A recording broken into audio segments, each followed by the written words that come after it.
Telescópio de número 115. Estamos juntos pela 115ª vez e eu dou minhas boas-vindas com anjos cantando, serafins e querubins, porque agora ele sim, a pomba pousou sobre a sua cabeça e ele volta ao telescópio. Vocês vão sentir pela voz que ele é um novo homem. Lucas Vieira, ou Pastor Lucas Vieira, tudo bem?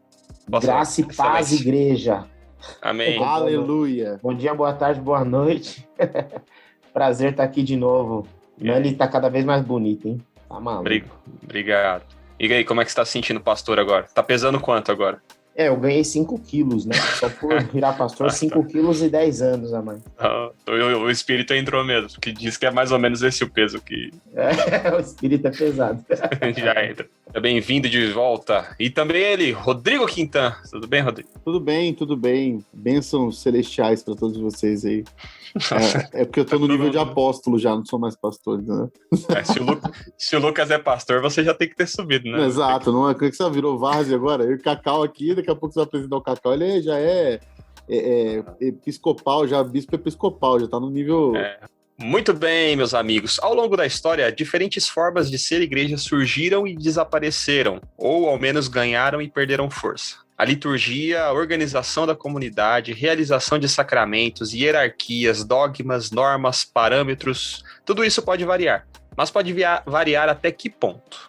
A pandemia da Covid-19, por exemplo, pareceu apenas acelerar mudanças que já estavam em curso, como os cultos e reuniões à distância, o fenômeno dos desigrejados e até igrejas que funcionam exclusivamente online. Mas, se existe, qual é o limite dessas mudanças até que essa organização não seja mais considerada uma igreja? O que caracteriza uma igreja? O que é fundamental e o que é dispensável? Dá para ser igreja sem estar na igreja? Dá para ser igreja sem ir fisicamente à igreja? Para responder essas perguntas simples e muitas outras, recebemos ele, um dos maiores nomes da podosfera cristã do mundo, quiçá da galáxia, Cacau Marques.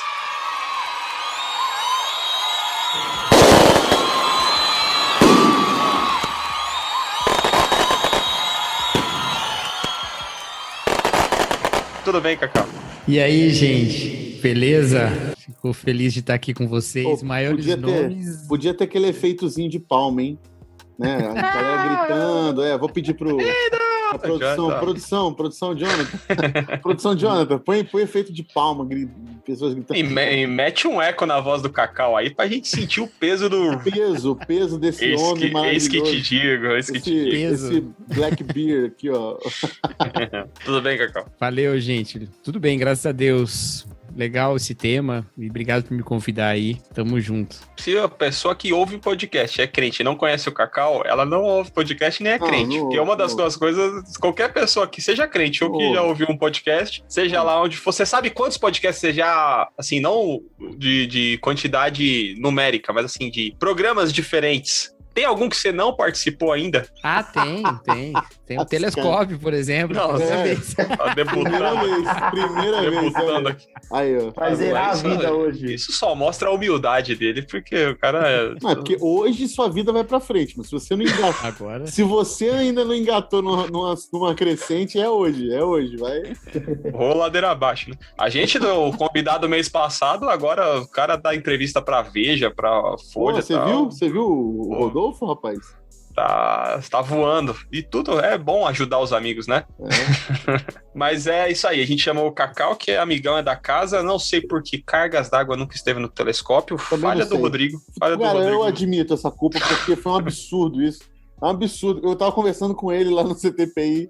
Eu falei, mano, você já participou do telescópio, né? Ele, não, nunca participei. Eu falei, não é possível isso, cara. Como que é possível a gente não ter esse... Eu fiquei até emocionado quando você perguntou, porque eu falei assim, finalmente, tantos anos aqui com o Rodrigo, ele nunca perguntou se eu queria participar. Que mentira. Deslavada. Eu já perdoei o Rodrigo por coisa muito pior, então... Eu também já me perdoei por coisas graves. Mas a gente decidiu aí, né, nessas nossas discussões infindáveis e incessantes, se debruçar um pouquinho sobre esse assunto. Eu tô entre 3 pastores e uma ovelha desgarrada aqui sozinho. A Andréia me deixou aqui na mão, fugiu, Pra não defender o time Um abraço, André.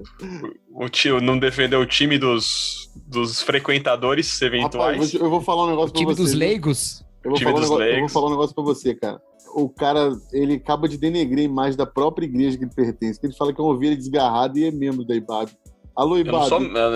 Não sou membro. É aí que você se engana. Porque fui membro por muitos anos de uma mesma... Aí começou a sessão de terapia. Não chegou nem nos 10 minutos. Vamos lá. Fui o pastor Cacau, só entre você no confessionário. Durante muitos anos, fui membro, colaborador, atuante, ativamente numa igreja, e cuja qual me excluiu sumariamente por coisa boba de 2 anos de ausência. Sim, sem ter dado notícia. Não fui consultado, não foi ligado, não foi nada.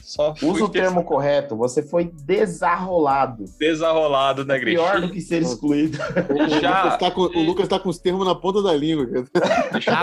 Esse termo é muito zoado, né? O bicho passando concílio. Mas assim, a coisa besteira. Essa palavra na vida, velho. Isso aí, ó. Nunca usou. Porque é falta de prática, o Cacau. É falta de prática. E por essa bobeirinha... Se o Hernani for membro da minha igreja, ele pode ficar tranquilo. A gente não fica rolando as pessoas assim desse jeito. Olha aí, ó. Então, mas aí a gente vai falar sobre membresia virtual daqui a pouquinho. Mas é só pra sentir o drama do que é essa igreja, e aí a partir daí talvez a gente possa até começar a conversar, né? Não, mas a intenção foi totalmente essa quando eu falei, quando eu fiz essa crítica, foi pra dar o gancho. Você não entendeu? O que é essa igreja, né? Porque se uma pessoa se ausenta, é óbvio que eu dei uma exagerada de 2 anos, não foi 2 anos, não passou de 1 ano e tanto, antes do corte, do Tite chegar lá e... Né? Assim, mas o que é essa igreja? Essa igreja é fazer parte de um hall de membros, é ficar atento a saber se alguém não está frequentando para você poder ir lá e desarrolar essa pessoa da igreja.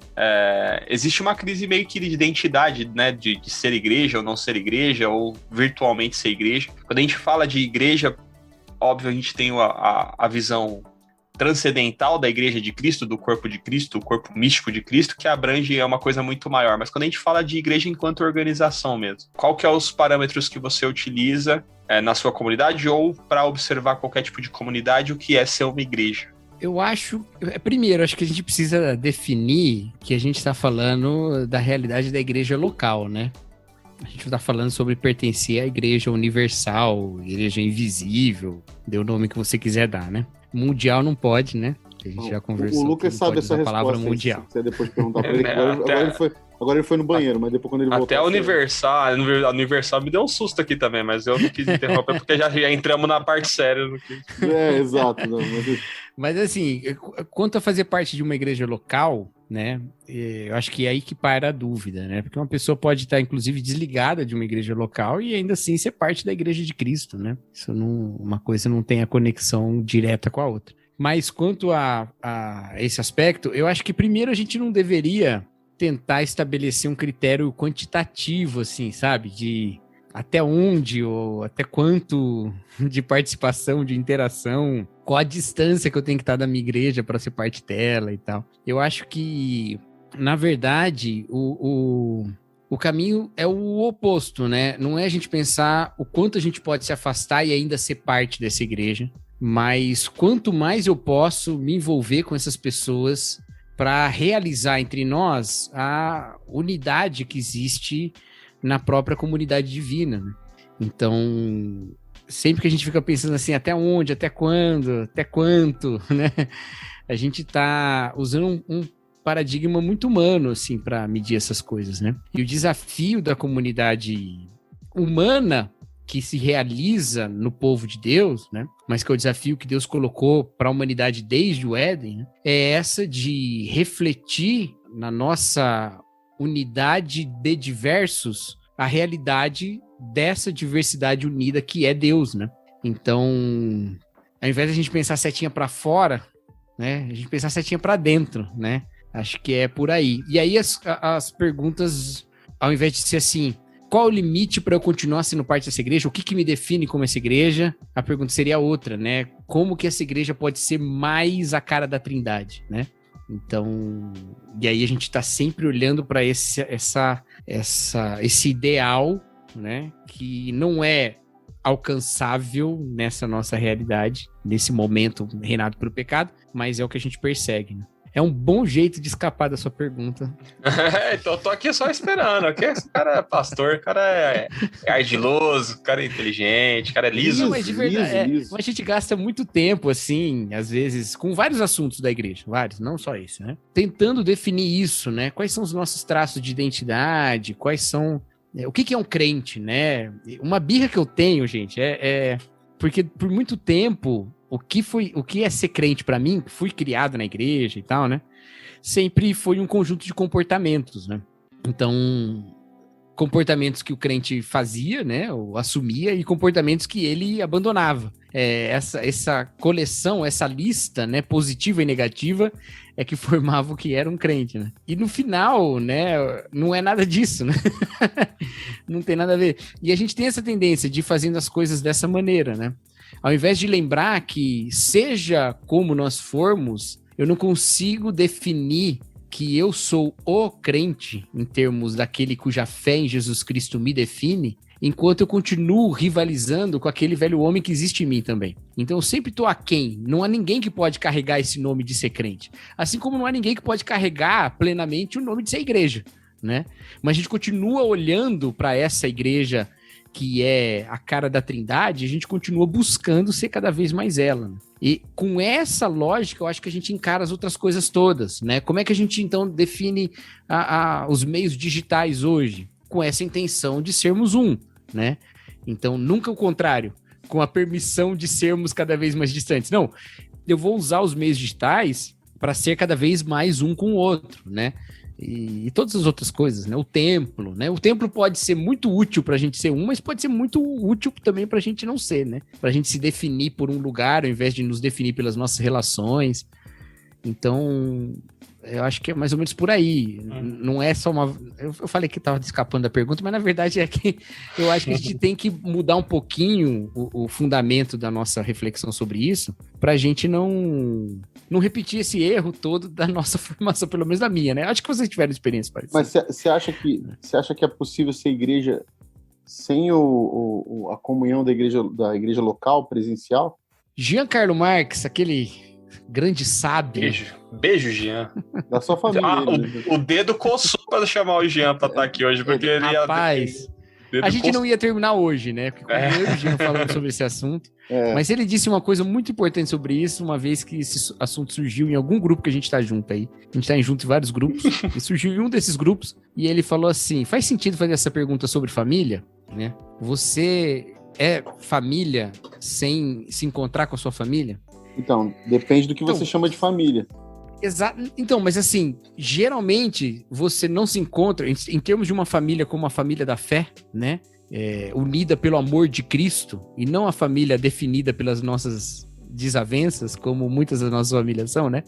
Mas uma família que é com medo que é definida, do Natal.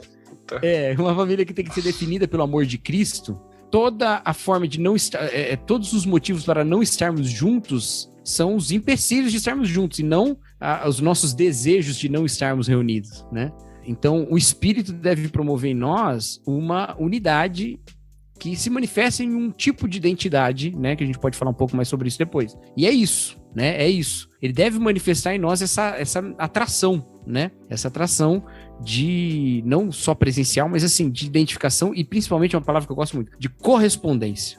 Né, de correspondência, de um corresponder ao outro. Então, o Espírito deve promover isso em nós. A tendência oposta, eu acho que é a tendência da carnalidade. Paulo fala isso lá em 1 Coríntios, né? Se há rivalidade entre vocês, é porque vocês são carnais. Quer dizer, existe... Cara, 1 Coríntios é fenomenal para falar sobre isso. Para Paulo, o mover do Espírito é aglutinador. E a carnalidade é separadora, né? O que é muito louco, porque... Se você pensar, não necessariamente a carnalidade separa, Os que sentam à roda dos escarnecedores são carnais e estão juntos na mesma roda, né? Os que se juntam para fazer maldade, como alguns salmos falam, eles se juntam para fazer maldade. A Torre de Babel era de um grupo de pessoas que era como se fosse um povo só, né? Só que o resultado é sempre a separação, porque essa nossa identificação pode até ser por algum aspecto mundano e carnal, mas ele não é eterno. E em algum momento as nossas individualidades rivais, elas se afloram, né? Então Paulo deixa isso muito claro em 1 Coríntios. O espírito aglutina e a carnalidade separa.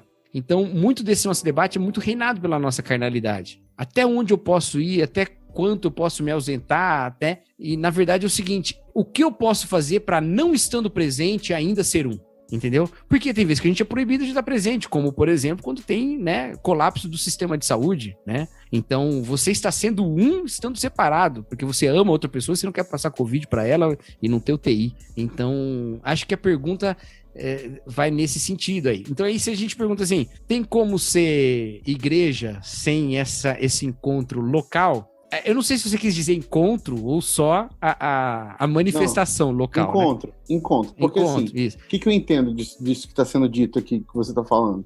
É que a gente sempre compara a igreja com uma família, né? E a gente precisa entender também uma coisa que eu aprendi também vendo bastante o Paulo Júnior falar sobre isso e lendo algumas as fontes que ele pesquisa. Que família não é parente. Parente, ele é justamente isso que você falou, sobre a carnalidade. O parente está ligado à carne, está ligado ao físico, é fisiológico, é genético. Família está ligada ao espírito, à fé. Família da fé, né? Nós somos a família da fé. E a fé, ela é subjetiva, né? Ela não é objetiva, ela não é relativa. Né? Eu gosto da palavra de parentes em inglês, que é relatives, né? Que é justamente isso, que é relativo. Né? Então, por que é relativo? Porque ela tem a ver com o que é físico, com o que a gente pode ver, com o que é carne. E o parente é carne, o parente é isso. A família não, a família, a gente tem... O Lucas é minha família, o Hernani é minha família. Eu não preciso ter laços de sangue com eles. Você também, tá, Cacau? Eu não preciso ter laços sanguíneos. Amanhã você ia ver. A gente não precisa ter laços sanguíneos e genéticos para ser família, né? A gente precisa ter olhos da fé para a gente poder se comprometer com o outro. E a fé tem isso. Eu me responsabilizo pelo outro, eu me empenho em minha palavra, eu tenho um compromisso. É tudo muito subjetivo. Então, quando a gente entende família desse jeito, eu entendo que a gente tem muito mais coisas, muito mais possibilidades do encontro do que simplesmente o que a gente teria só pensando no físico, certo? Mas ao mesmo tempo, só para concluir aqui meu raciocínio, ao mesmo tempo eu entendo que assim, o encontro ele tem as suas peculiaridades que o virtual já não traz, no caso esse formato. Paulo fala, ao mesmo tempo que Paulo fala dessas carnalidades, mas ele fala dos entranháveis afetos, né? Que é justamente algo que não pode ser substituído. Tanto é que a virtualidade dele, que era escrever cartas, ele o incomodava. A impossibilidade dele estar, às vezes, com os irmãos, e você via que ele tinha um anseio de poder estar com eles e viver esse fato dos entranháveis afetos. Então, assim, eu não acho que não exista a possibilidade da virtualidade para ser um encontro real, mas eu acho que em algum momento o encontro deve existir, entendeu? É igual quando você fala de um namoro virtual, né? Quando a gente já fala de namoro virtual, ele precisa ter, em algum momento ele precisa ter o encontro presencial, porque senão você continua vivendo uma relação que ela não tem a profundidade da pessoalidade, da particularidade do encontro, né? Do entranhável afeto, né? Então é isso. Eu falei que eu gosto dessa palavra correspondência, né? Porque eu gosto da maneira como ela traduz a criação da mulher lá em Gênesis, né? Lá a ideia que está diante dele, né? E a Farei alguém que lhe correspondesse.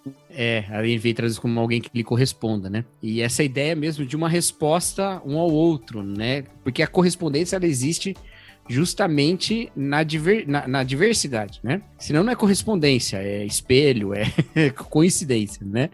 E a correspondência é justamente os pontos de conversa, de resposta de um ao outro, né? Mas porque são dois diferentes, né? E aí quando a gente traz isso para a igreja, eu acho que há pontos de correspondência que a gente estabelece pelos meios diferentes. Os meios digitais, eles fornecem a possibilidade de nós nos correspondermos de alguma maneira. O que há de semelhante e o que há de diferente entre nós é possível uma coisa ou outra a gente perceber isso, né? Mas os elementos são muito pequenos, ou são limitados sobre isso. Na presença real, né? Na presença física, há outros pontos de correspondência que são impossíveis no digital, né? A participação do sofrimento do outro de uma maneira diferente. Se você manda uma mensagem no nosso grupo lá falando que alguém da sua família tá doente e tal, a gente vai mandar um emoji, sim, de mãozinha para você, dizendo que tá orando e pronto, né? E não dá pra gente fazer muito mais coisa que isso. Mas se a gente tá junto e alguém da sua família passa mal, a gente pode colocar no carro e levar pro hospital. Então, coisas que são possíveis, histórias que se constroem de maneiras diferentes. Então, eu sou muito feliz de ter certas relações com pessoas que eu nunca vi e que tem um certo significado para mim, que de uma maneira ou de outra me edificam. Mas eu nunca poderia desfrutar de toda a experiência de ser da família da fé se eu, tendo possibilidade de estar junto com os meus irmãos, eu não estivesse com os que eu posso estar junto, entendeu? Então, nesse sentido, eu acho que é muito bom que a internet seja um lugar em que a gente encontra a diversidade do reino de Deus.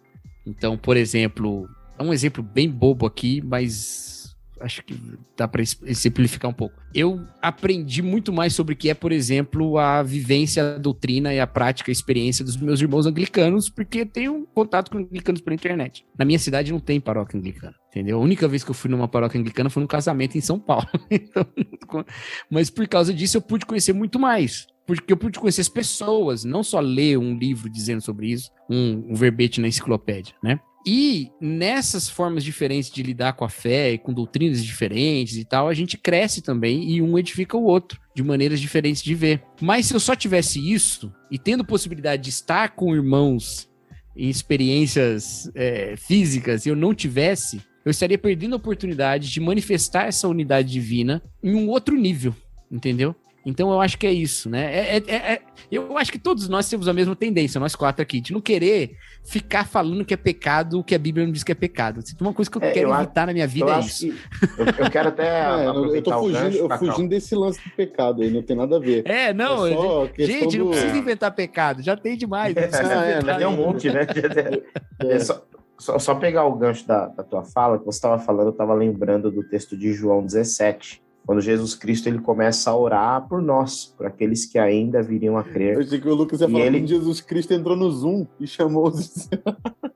O Zoom foi no Monte da Transfiguração que ele meteu. Meteu um holograma. E Jesus Cristo ele começa a orar por nós, e eu acho muito louco isso, assim, que quando ele tem essa oportunidade de orar por nós, e obviamente sabendo que isso ficaria registrado, ele não ora para que nós, sei lá, deixássemos de pecar, para que nós fôssemos fervorosos no evangelho, para que nós crescêssemos certinho. Ele ora para que nós fôssemos um. Ele no passado orando, Pai, que eles sejam um assim como nós somos um. Que assim como eu estou em ti, que eles estejam em nós. Essa é a oração de Jesus. E eu fico me perguntando assim, se eu pudesse fazer uma última oração por pessoas que amo, por filhos queridos, qual seria a minha última oração? Seria obrigado pela comida em nome de Jesus, amém? Ou seria realmente algo mais significativo, profundo e intenso? Então eu penso que Jesus Cristo ele tinha algo muito especial na relação da unidade. Ele realmente tinha um desejo no coração de que nós um dia fôssemos unos e que nós fôssemos de alguma forma uma representação daquilo que acontece na própria Trindade. E o Cacau usou esse termo, inclusive, no início. A igreja, de alguma forma, é uma representação da Trindade na sua unidade. A carta de Éfeso está cheia de exemplo disso. Então, pegando todo o gancho de tudo que foi dito, o que eu penso é que, por vezes, a presença, ela não é possível.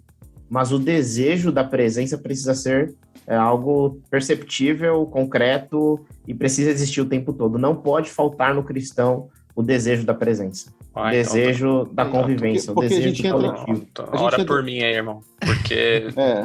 ora pela minha alma. Porque eu ia falar isso agora. Encomendar a alma do Hernani. Eu ia falar assim, tem uma diferença entre aqueles que não podem estar e aqueles que não querem estar. Entendeu? Não desejam, Eu acho que a falta do desejo mas vamos lembrar uma coisa que eu acho que toca nessa questão também, que os empecilhos, eles são muitos, né?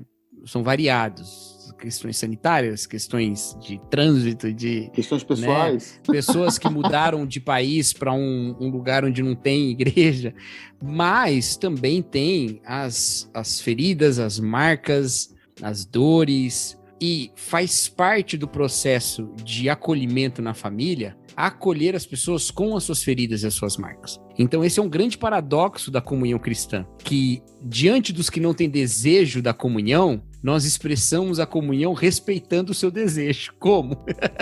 Esse é o grande desafio. Como comunicar o amor de Deus numa comunidade de amor para aqueles que não têm uma ideia de que uma comunidade pode ser um lugar de amor, mas é um lugar de julgamento, um lugar de, né, massacre e tal. Então, essa é sempre um desafio para a gente também levar. Porque nem quem tem o desejo é melhor do que quem não tem, também é importante dizer isso, né? E também porque a gente tem esquemas de despersonalização. E um dos mais terríveis que existem é a gente transformar o outro num número, entendeu? 10 pessoas da igreja saíram, mas chegaram 100, então tá, né? Estamos no lucro, né? Isso é muito complicado, né? A história da 100ª ovelha, ela não fala exatamente sobre isso, mas ela estabelece um padrão para nós sobre essa questão, né? O Cristiano Machado um dia me disse isso e eu nunca esqueci. Ele falou assim: quando uma mãe perde um filho, ela não adianta ela ter 3 filhos depois, nenhum substitui o que ela perdeu. E isso também se manifesta na igreja, né? Então, esse processo, desse paradoxo de amar os que não veem aquele lugar como um lugar de amor e acolhê-lo também com essa característica, é um desafio muito grande. Não é tão simples quanto a gente simplesmente dizer: Hernani, você tá indo pro inferno. Tá vendo, coisa... Lucas? Não é assim, mano, que eu vou. Eu acho que, Cacau, isso que você falou remete a uma coisa, que é o desejo da presença. Ele pode faltar em determinadas fases da vida, e a igreja precisa ser acolhedora, inclusive, nessa ausência do desejo. Mas quem tem essa ausência, isso é importante. Ô, Nani, isso aqui não é um aconselhamento, né? Mas eu vou para a gravação aqui, vai rolar uma denúncia na OAB dos pastores, esqueci o nome. Mas esse lugar de ausência desse desejo de pertencimento, de estar junto, etc., eu acho que ele é como o deserto, sabe? É um lugar de passagem, não é um lugar de morada. E a igreja precisa estar de braços abertos também. É isso que você falou, precisa ser receptiva, etc. Mas esse lugar precisa ser lugar de passagem. E eu fui uma pessoa também ferida pela instituição, pela igreja. Eu fiquei fora da igreja um tempo. E eu sei que dor é essa. E é muito delicado quando você vai para um lugar onde as pessoas dizem que não importa o que você passou, você tem que entender que a igreja é um lugar de pessoas, e pessoas pecam, e você assim, então você está querendo dizer que minha experiência está tudo bem, me fazerem mal, porque pessoas são assim mesmo. E não é assim, né? Então a tua fala foi muito importante. Não é como, então. A gente precisa ser acolhedor. Isso é... Porque aí tem os dois lados também, né? Porque eu acredito sim que há cristãos que amam Jesus Cristo, que creem na revelação de Deus em Jesus, e que não estão congregando. E que não tem desejo também de congregar e tal, porque uma coisa não necessariamente tem relação com a outra. Mas existe alguns motivos para nós estarmos juntos. Existem alguns motivos. Um bem simples é o seguinte: se você não está junto com Deus, com gente diferente de você, daqui a pouco Deus é só uma extensão da sua consciência. Tá? Então você precisa de gente diferente de você para mostrar que Deus se relaciona de maneira diferente com outras pessoas e que elas têm conhecimentos de aspectos diferentes de Deus para te orientar e nessa diversidade te ajudar a se livrar de coisas que são mais você do que Deus e se apegar mais a quem Deus de fato é. Vai tornando Quem quiser uma explicação bem bonita sobre isso, procura lá o Exclusão e Abraço, lá fala sobre isso. Fala, Rodrigo. Do Miroslav lá, né? Então, isso vai complicando essa coisa do telemembro, né? Porque se você admite, então, que não tem como, a gente precisa de gente, né, para conviver, para poder ser forjado pelo evangelho, para a gente poder ser aperfeiçoado e tudo mais, na comunhão, não tem jeito, o telemembro vai cair por terra, entendeu? A gente vai ter... Especialmente porque o digital, o Byung-Chul Han, ele faz uma brincadeira muito interessante. Ele fala assim: ao digital falta analogia. Analogia é justamente você relacionar duas coisas diferentes, né? Então, o digital não é analógico, então falta analogia.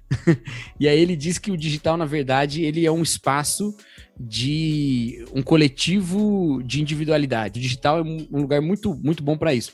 Então, esse é um aspecto, assim, um aspecto da edificação. Um outro aspecto importante, o N.T. Wright fala isso, inclusive, é que grande parte do que significa ser cristão só se manifesta em comunidade. Então, quando você pega, por exemplo, o fruto do Espírito, né? Tudo que é dito lá no fruto do Espírito, você precisa de uma comunidade do Espírito para viver aquilo. O fruto do Espírito é amor. Você não vive o amor sem, né, estar com o outro, né? O fruto do Espírito é alegria. Você pode falar, não, mas peraí, eu posso me alegrar sozinho. Eu ligo lá, a comédia da Dan Sandler na Netflix. Não, o Tom Jobim falou que ninguém é feliz sozinho. Que é impossível ser feliz sozinho, não é verdade? Mas a Bíblia fala de um tipo de felicidade que só existe compartilhada, quando ela diz ri com o que ri, chora com o que chora, né? Uhum. Então tem um tipo de felicidade que só se pode ter quando você ri pelo motivo do outro e não pelo seu. Inclusive, o fruto do Espírito exige uma comunidade imperfeita, porque ele fala de longanimidade. Você não precisa de longanimidade se a comunidade é perfeita. Você precisa de gente para perdoar, né? E tem um outro aspecto também. Eu tava ouvindo uma mensagem essa semana do Jason Michele. Ele falou uma coisa muito interessante. Ele falou assim, ó, o fruto do Espírito é um fruto só. Mas ninguém tem tudo aquilo. Só Jesus tem tudo aquilo. Como é que a gente faz, então? A gente só consegue ter tudo aquilo em comunidade. Porque cada um tem um pouco mais de cada aspecto. Eu achei muito legal. Mas eu acho que tem um motivo ainda mais fundamental do que esses dois, que é o fato de que a correspondência com Deus mesmo passa por uma comunidade. Então, quando Deus fala, não é bom que o homem seja só, eu farei dar-lhe um socorro que esteja diante dele, ou que lhe corresponda, a gente fica se perguntando, peraí, mas se o homem é a imagem de Deus, por que o homem não se correspondia com Deus mesmo? O homem fala, Deus fala, o homem pensa, Deus pensa, mas é porque a correspondência com Deus se dá nessa unidade de diversidade.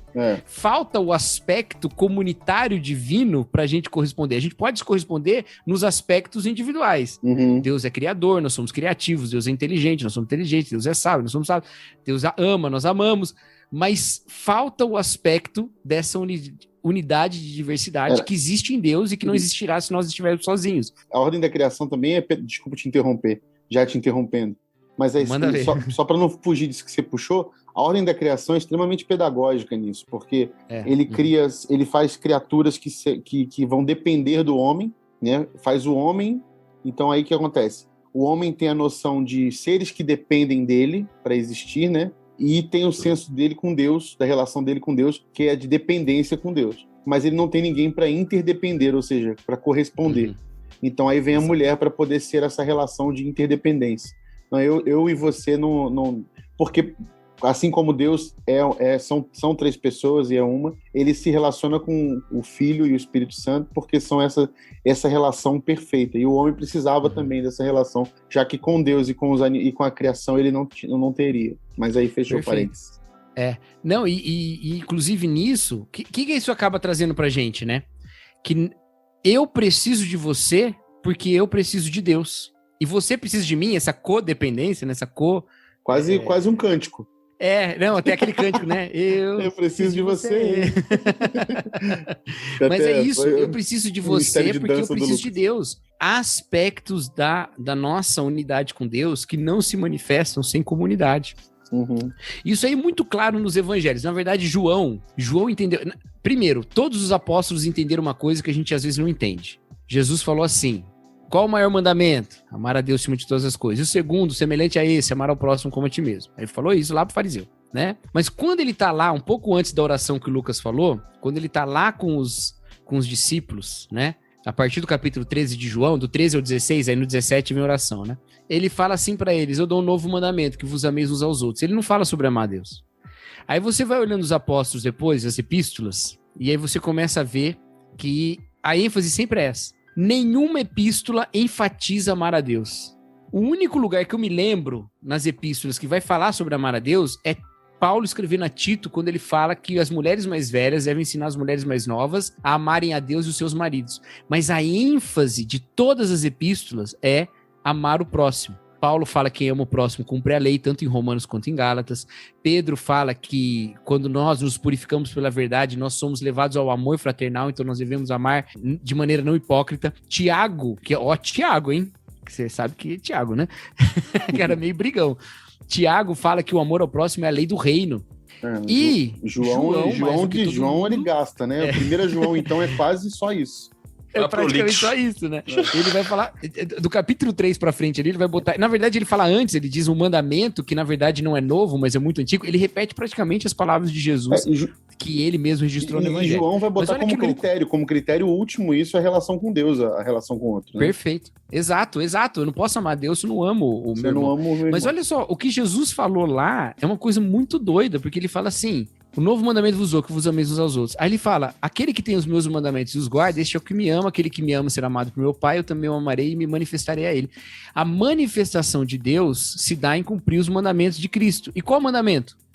Amar o próximo. Uhum. Ele falou que o mandamento era esse. Aí você fala, mas e os outros mandamentos? Mas Paulo disse que amar o próximo cumpre a lei toda. Exato. Então, cumpriu a lei toda. Então, peraí, a manifestação de Jesus Cristo no nosso meio está no amor ao próximo. Ao amar o próximo, essa manifestação acontece. João entendeu isso tão bem que aí ele escreve lá em 1 João uma das falas mais arrebatadoras para a igreja.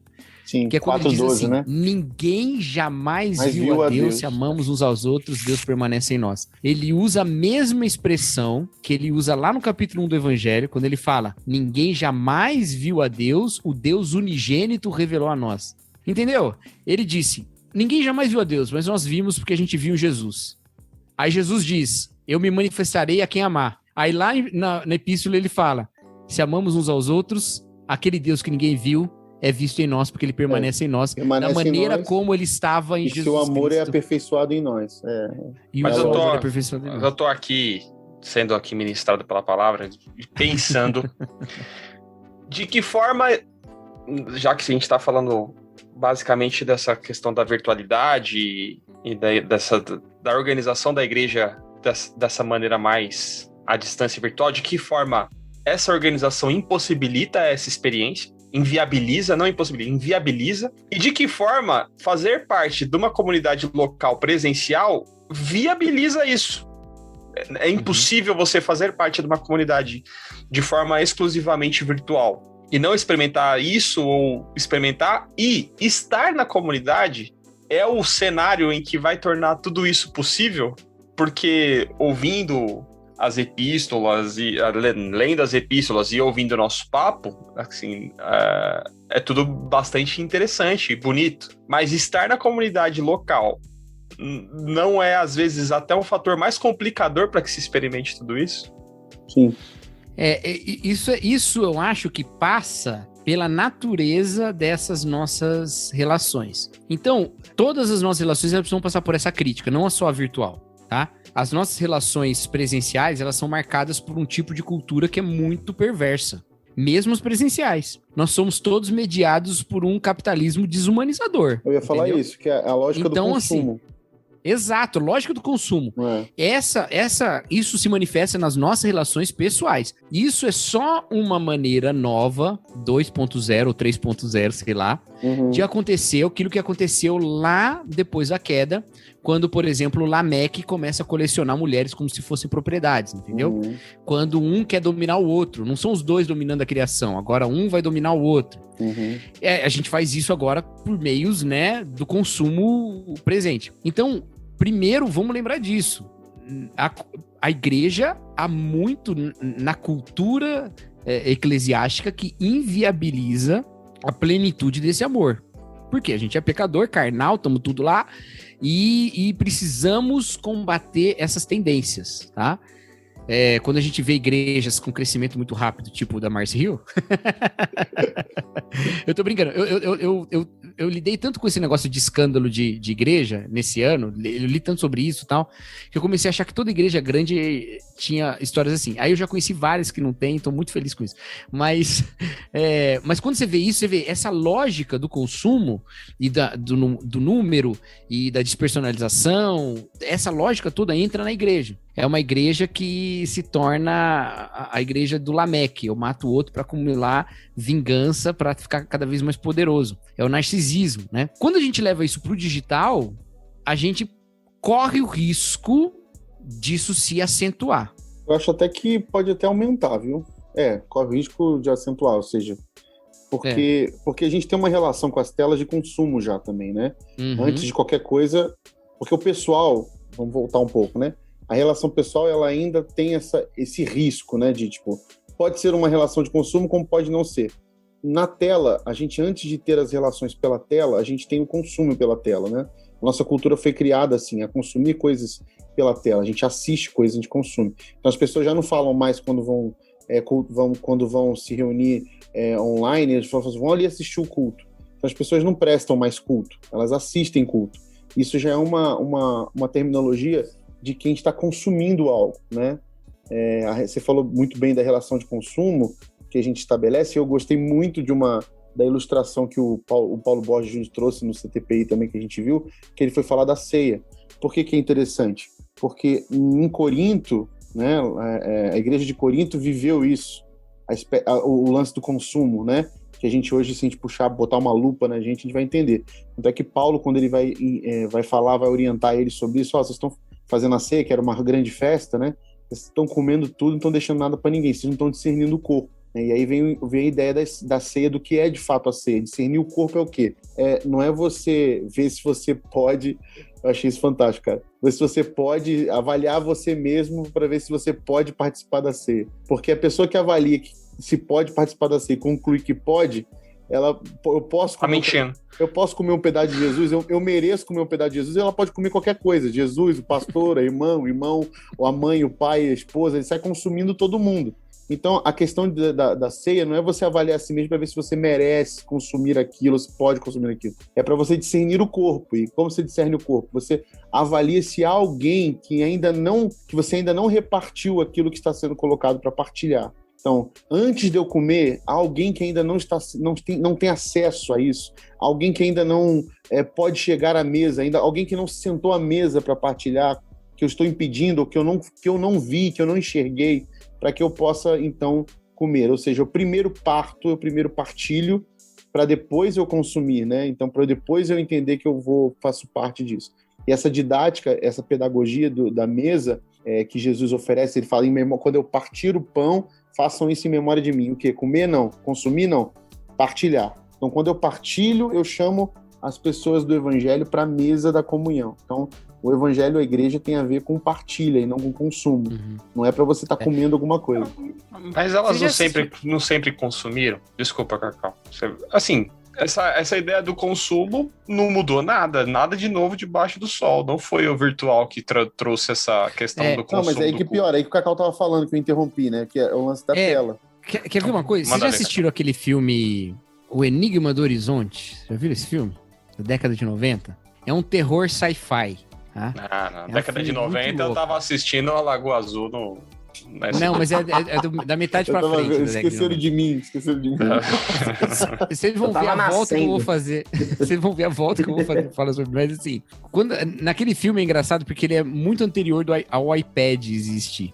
Mas você vê as pessoas andando usando iPads, entre aspas, usando tablets. Mas é muitos anos antes do tablet existir. Por quê? Porque a ideia do tablet, ela já existe há muito tempo.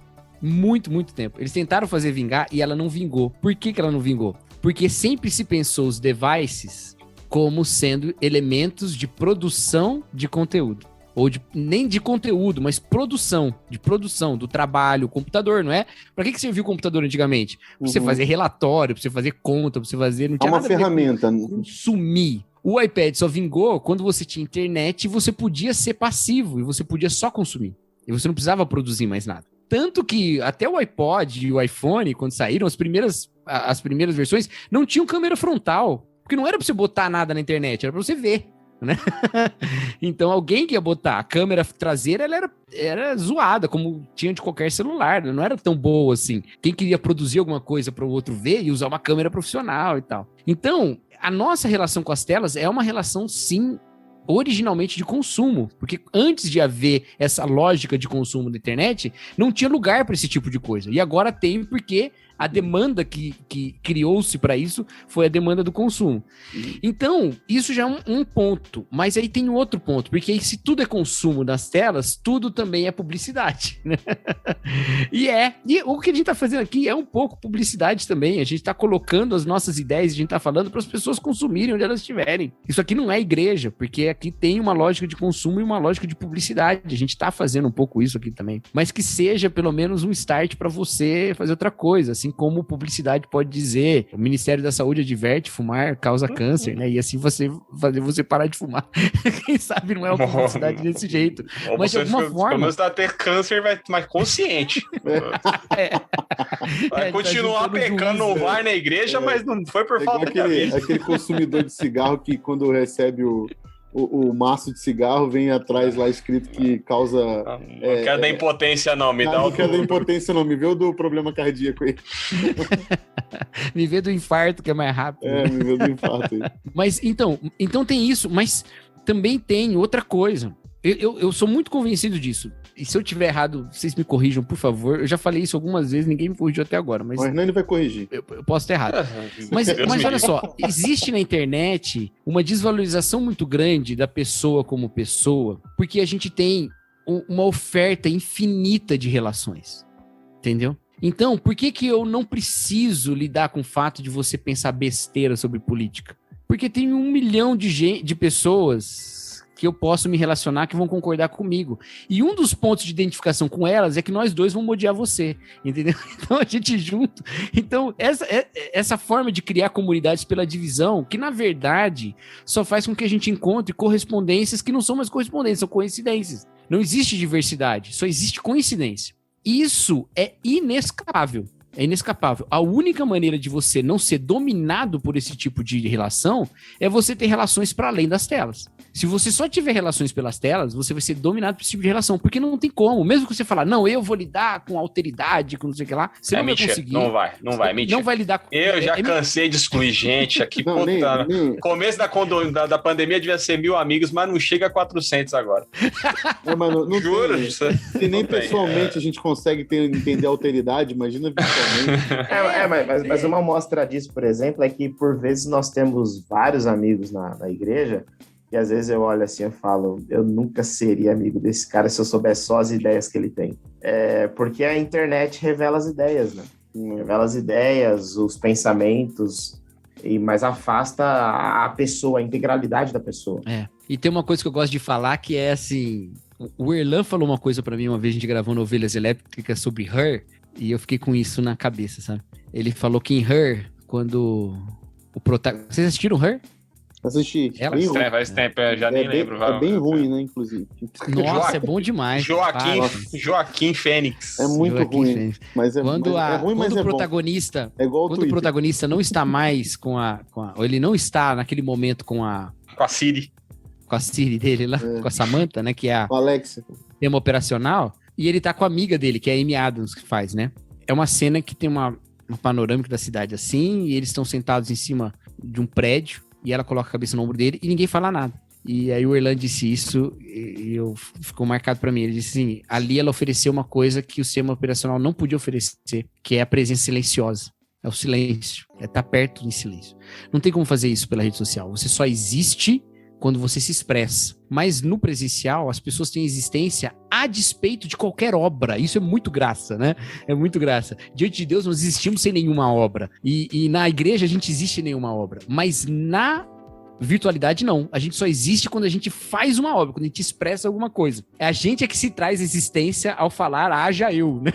Alguma coisa assim. Tanto é que a lógica, a lógica do engajamento é que você tem que publicar e produzir conteúdo todos os dias, toda hora. Exatamente, tem que ter story todo dia. Hoje foi um dia inteiro sem Instagram, quero saber como esse povo fez. Senão você o pessoal não tá se coçando. Até eu dei uma redescobrida no Twitter hoje, tava meio caído lá. O algoritmo da rede social é esse, tipo, você precisa produzir coisa todo dia para você ser visto, senão você não vai ser visto. Exato.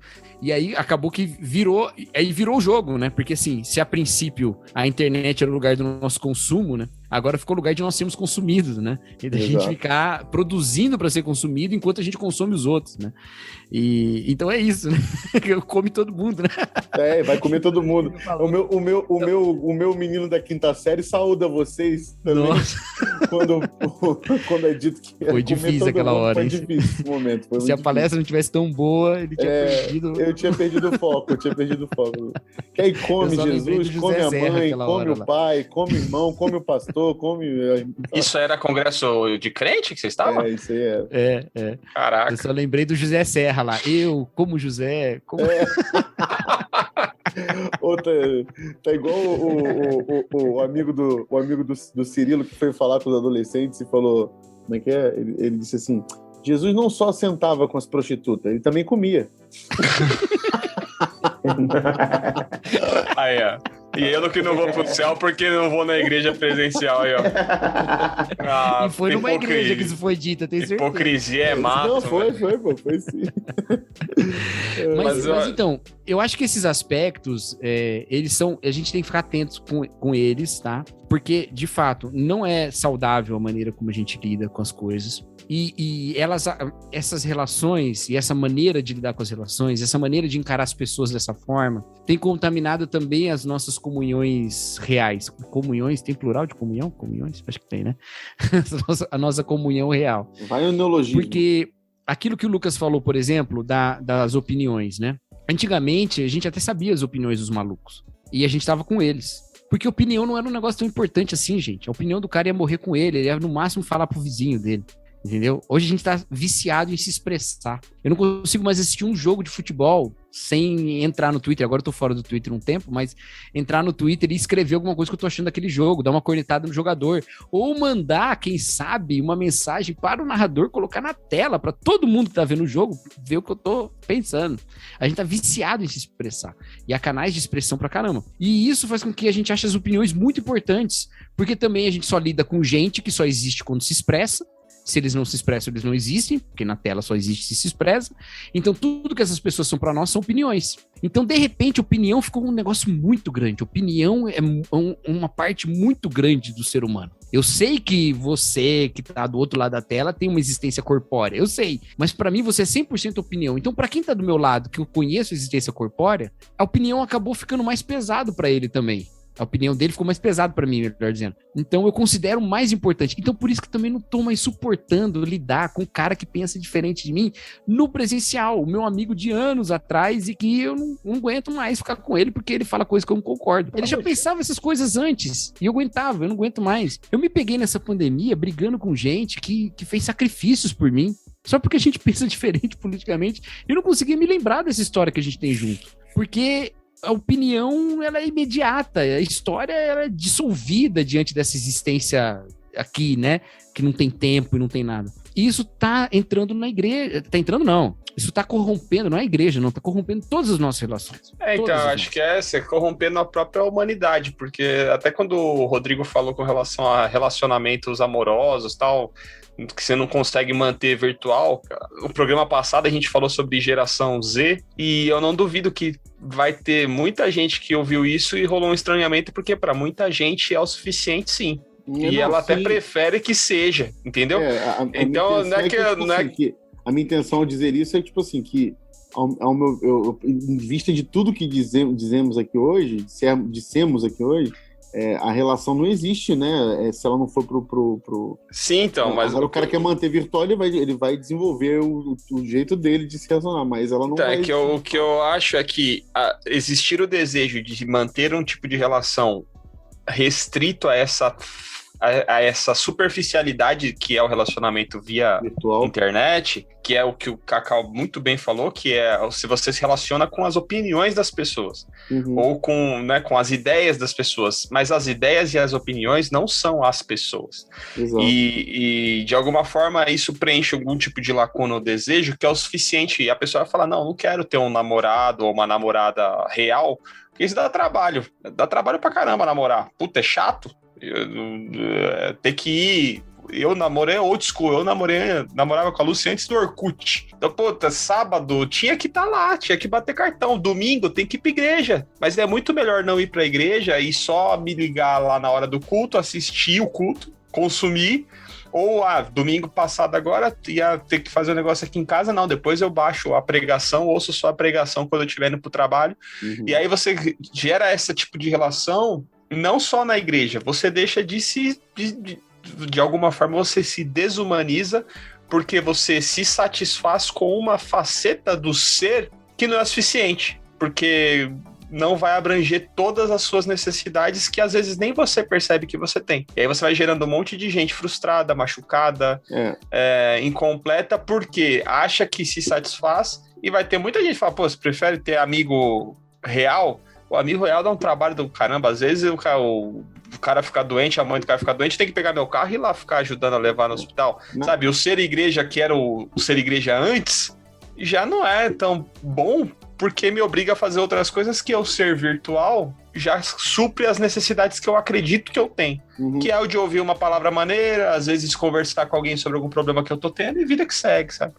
Na comunicação, a gente estuda algumas coisas que definem humano para aquilo que é humanoide ou aquilo que é artificial, né? O que é humano, o que é artificial, né? E uma das coisas principais que é a base, por exemplo, não sei se você já leu o Cacau, um cara chamado Jean Baudrillard, que é um cara que escreveu o livro Simulacros, Simulações.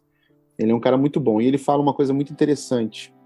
Ele diz que a principal diferença do artifício, do artificial para as coisas humanas, reais, é você começar pelos 5 sentidos, né?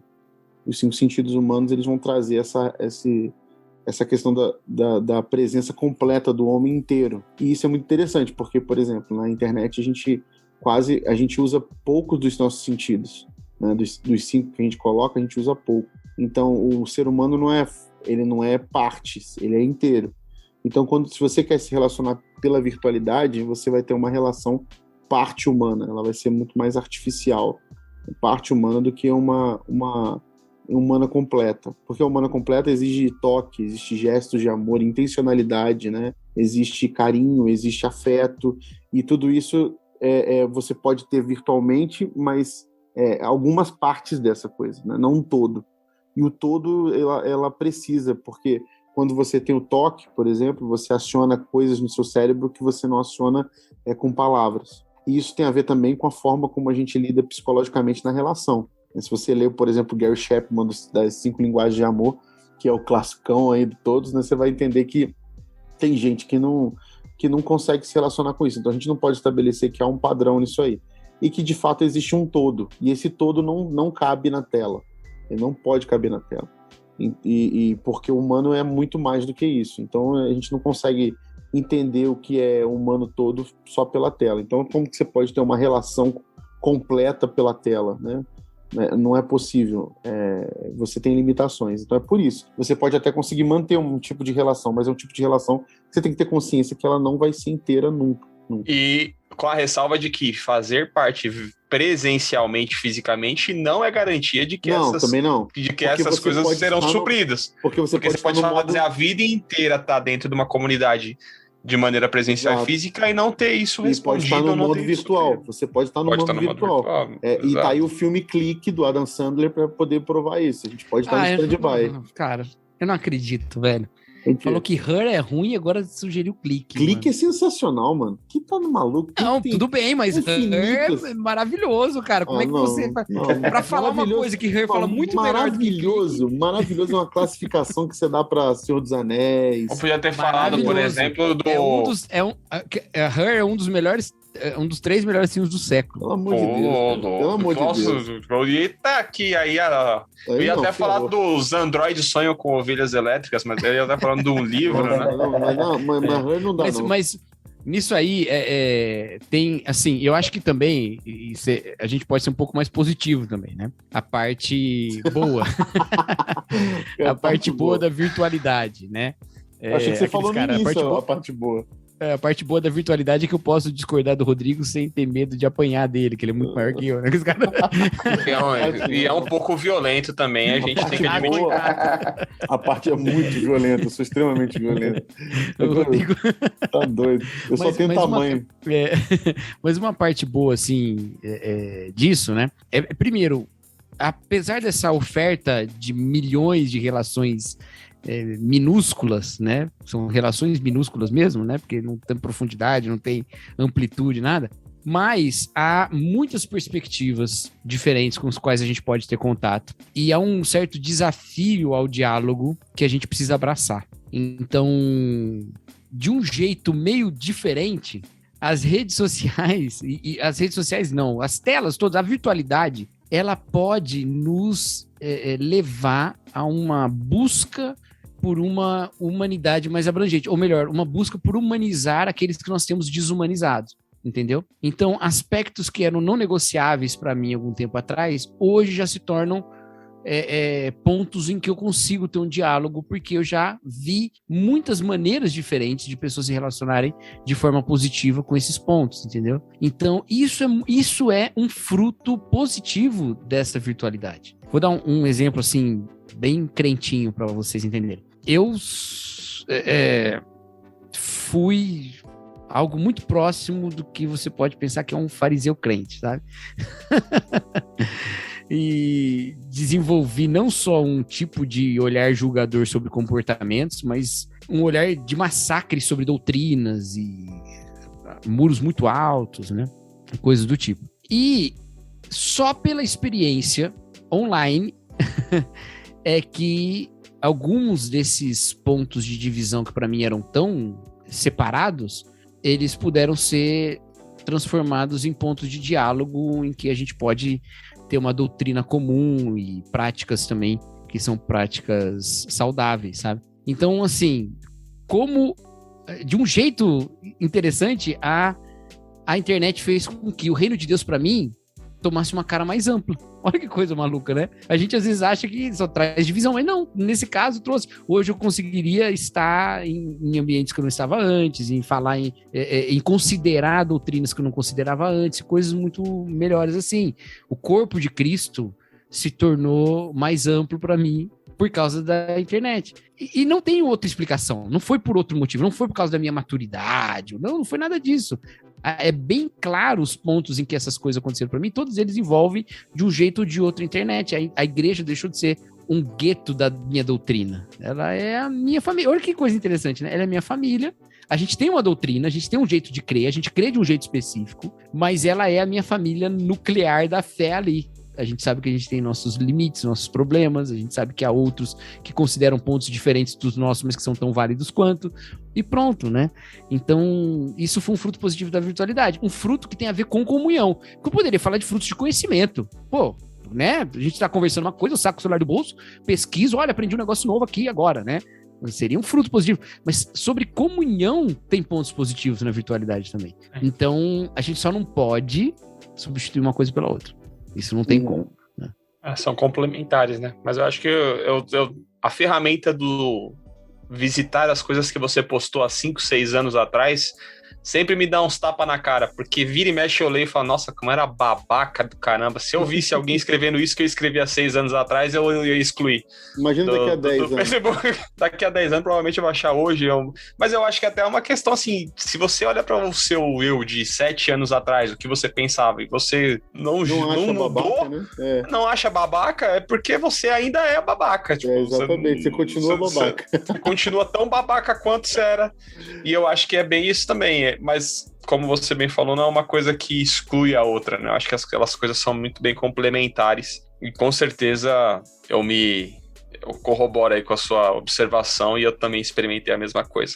Muito bem, meus amigos. Reunião virtual tem hora para acabar também. Na igreja, às vezes, você dá 10 horas da noite lá, o pastor já, desliga o som aí, a tiazinha apaga a luz assim, dá uma piscadinha, igual na igreja do Lucas lá no concílio dele, que um evento maravilhoso, toda a grande comunidade eclesiástica clerical. Aqui clerical tava lá, mas a tiazinha tava piscando a luz e falou, pastor, você é pastor, mas não é zelador, pode vazar.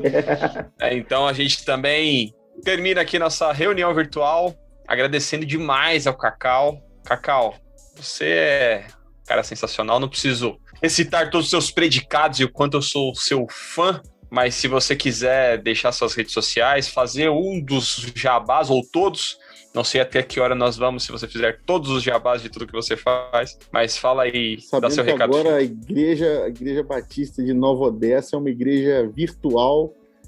Vocês têm telemembros, Cacau? Tem telemembros? Não temos, não. A gente tem gente que foi já da nossa igreja e mudou de cidade, e aí na pandemia acompanhou, né? Mas telemembro a gente não tem, não. Doideira. Mas eu gostei muito desse papo aqui. Eu gosto muito de falar desse assunto. Se sempre que tiver assunto assim eclesiástico, quiser me chamar, pode chamar. Opa. Eu tô meio ausente do Twitter, que é a rede social que eu uso mais. Mas se vocês quiserem seguir lá, Carlos AP Marques. No Instagram eu sou Cacau P. Marques. Então pode seguir lá também. Futuro preletor. Participo do Bibotalk, que grava uns podcasts lá de vez em quando. E sou parte do Ovelhas Elétricas, do nosso podcast sobre... Eu não gosto do termo cultura pop, mas vai. Cultura pop, é isso. Alô, escutem Ovelhas Elétricas, é sensacional. Às vezes a gente dá umas indicações assim, é meio ignorado pelo Cacau, mas tudo bem. Tô aqui na fé que ele vai ainda aceitar. Não, vamos sim. Vamos. Todo mundo lá gosta de Marvel, velho. Todo mundo gosta de Marvel lá. Grava lá. Eu tô sem Disney agora pra assistir. Eu vou ter que assinar de novo. Qualquer coisa eu mando pra você, mano. Beleza. Rodrigo, filho, a televisão dele, se ele conseguisse assistir, ele precisa assistir 6 telas ao mesmo tempo. Eu tenho todas as joias do universo da TV. Tenho todas as joias do universo. Ele o dia que der instalo lá na casa dele, muda. Tenho todos. Beijo, Rodrigo.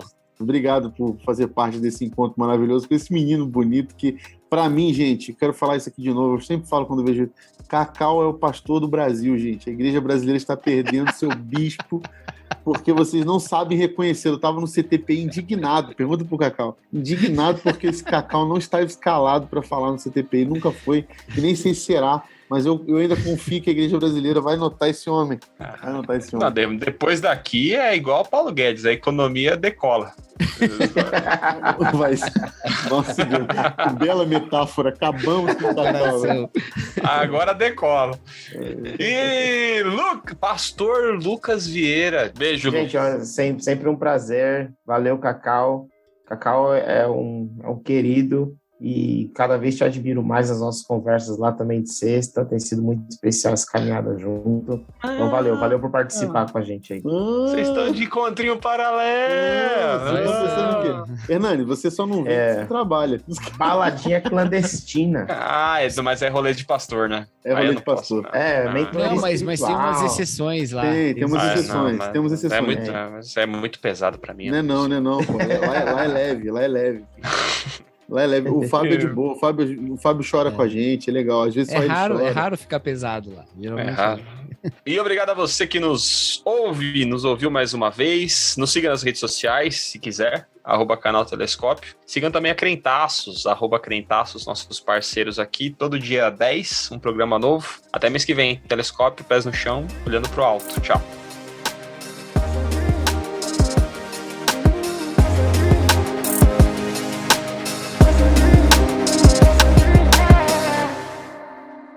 Mamãe! É Deus, mamãe!